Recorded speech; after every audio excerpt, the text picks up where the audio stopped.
తోటకూర గరేలు. తోటకూరతో వండడం చాలామంది తగ్గించేశారు. తోటకూర ఆరోగ్యానికి ఎంతో మేలు చేస్తుంది. ఇక్కడ మేము తోటకూర గట్టి గారెలు రెసిపీ ఇచ్చాము. తోటకూర గారెలు రెసిపీ. తోటకూర ఆరోగ్యానికి ఎంతో మేలు చేస్తుంది. తోటకూరతో చేసే రెసిపీలు అనగానే తోటకూర పప్పు, తోటకూర వేపుడు మాత్రమే అనుకుంటారు. వీటితో గారెలు కూడా చేసుకోవచ్చు. వీటిని తోటకూర గట్టి గారెలు అంటారు. అంటే ఇవి కాస్త మెత్తగా కాకుండా గట్టిగా వస్తాయి. రుచిగా కూడా ఉంటాయి. దక్షిణాదిలోని చాలా ప్రాంతాల్లో ఈ తోటకూర గట్టి గారెలు ఎక్కువ మందికి పరిచయమే. వీటిని తింటే ఆరోగ్యానికి కూడా మంచిదే. ఈ తోటకూర గట్టి గారెలు రెసిపీ తెలుసుకోండి.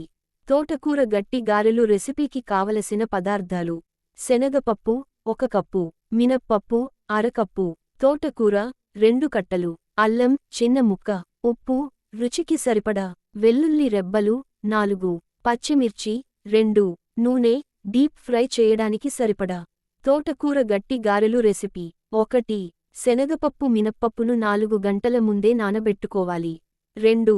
అవి బాగా నానాక మిక్సీలో వేసి రుబ్బుకోవాలి. ఎక్కువ నీళ్లు పోస్తే గారెలు రావు. 3. కాబట్టి నీళ్లు చాలా తక్కువ పోసి గట్టిగా రుబ్బుకోవాలి. 4. ఆ మొత్తం మిశ్రమాన్ని ఒక గిన్నెలో వేసుకోవాలి. 5. తోటకూరను సన్నగా తరిగి మట్టి లేకుండా కడిగి ఆ తరుగును కూడా పప్పు ముద్దలో వేసి కలుపుకోవాలి. 6. అలాగే సన్నగా తరిగిన అల్లం, వెల్లుల్లి రెబ్బలు, పచ్చిమిర్చి తరుగు, రుచికి సరిపడా ఉప్పు, 3 స్పూన్ల నూనె వేసి బాగా కలుపుకోవాలి.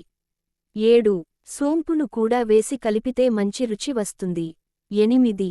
ఇప్పుడు స్టవ్ మీద కళాయి పెట్టి డీప్ ఫ్రై చేయడానికి సరిపడా నూనెను వేయాలి. 9. ఈ పప్పు ముద్దలోంచి చిన్న ముద్దను తీసి గారెలులాగా చేతితోనే ఒత్తుకుని మధ్యలో చిల్లు పెట్టి వేడెక్కిన నూనెలో వేసి 2 వైపులా రంగు మారే వరకు వేయించుకోవాలి.